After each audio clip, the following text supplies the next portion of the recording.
আমি রেডি হয়ে চলে এসেছি নিচে, এখন যাব দোকানে। আর এখন এসেছি নিচের ঘরে। দেখো মেয়ে কি করে, মেয়ে যে সব মেকআপের প্রোডাক্ট কিনতে গেছিল, এই সুন্দর মেকআপের ব্যাগটা কিনলো। ব্যাগটা দেখা, দেখো এইভাবে মেকআপের জিনিস সব রাখা যাবে, এই সুন্দর এইদিকেও রাখা যাবে। এই সুন্দর ব্যাগটা কিনলো, ওর কাজে নিয়ে যেতে সুবিধা হবে। এই ব্যাগটা কিনলো, খুব সুন্দর হয়েছে। মানে আমি এই ব্রাশগুলো আজকে কিনেছি, আমি এখন সব সাজিয়ে রাখছি। প্রথম সাজিয়ে রাখতে খুব ভালো লাগে, তারপরে আর ভালো লাগে না। হ্যাঁ, কাজে যাওয়ার সময় তো সাজাতে হবেই।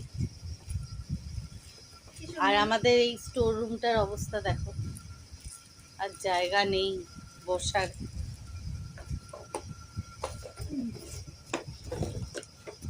এটা হাইলাইটার ব্রাশটা আমার অনেক দিনের কেনার ইচ্ছে, একটু সেজে নিচ্ছে উনি। আর ওই লিপস্টিকটা দেখা, লিপস্টিকগুলো দারুণ কিনেছে। পুরো ম্যাকাসিমিয়ার না, ব্র্যান্ড প্রমোশন আমি করব না। লিপস্টিকের কালারগুলো দারুণ হয়েছে। পুরো একটা সেট কিনে নিয়েছি, আমার যেহেতু ব্রাইডালের ক্ষেত্রে প্রচুর শেডস লাগে। এখানে রেড, পিঙ্ক, নিউড শেড প্রচুর আছে, খুব ভালো। মানে এই প্যালেটটা আমি অনেক দিন ধরে কিনবো করছিলাম, তো ফাইনালি কিনে নিয়েছি।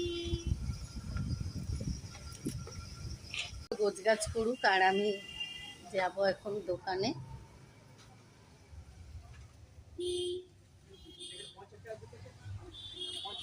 ওই যে আমার বর দাঁড়িয়ে আছে বাইরে, গল্প করছে কার সাথে। তোমাকে তো দেখাবো, তাই যাও কাজে যাও। দিন আমি 7:30টায় নিচে নামি, মানে আমাদের যেহেতু বাড়িতেই দোকান তোমরা জানো, 7:30টায় নিচে নামি। আজকে একটু চাটা খেয়ে, আজকে যেহেতু বৃষ্টি পড়ছিল, একটুখানি ঠান্ডা ওয়েদার, চাটা খেয়ে নিচে নামতে দেরি হয়ে গেছে। বাবা ওই দোকানে গেল কাজে, বাবাকে মেকআপের ব্যাগটা দেখাতে চলে এসেছে। ওই দিক থেকে ডাক, বাবা ভেতর দিক থেকে দেখতে পাবে। বলছিলাম আজকে একটু নিচে নামতে দেরি হয়ে গেছে, এখন 10টা অবধি দোকানেই থাকবো, রাত 10টা অবধি। তারপরে ডিনারের যা কিছু করার সেগুলো 10টার পর করব। আর মোটামুটি ডিনারের আমরা রুটি খাই, রুটির তরকারি করাই আছে, রুটিটা খালি করব, সেটা রাত 10টার পর করব। আমাকে দোকান থেকে বার করে দিচ্ছে, বাবাকে এখন মেকআপের এই ব্যাগটা দেখাবে বলে। ওই যে বাবাকে ডেকে আনলো, এই মেকআপের ব্যাগটা কিনেছে, ওই জন্য তোমাকে দেখাবো। না আরো কিনেছি, অনেক কিছুই কিনলো, 9,000 টাকার জিনিস কিনলো।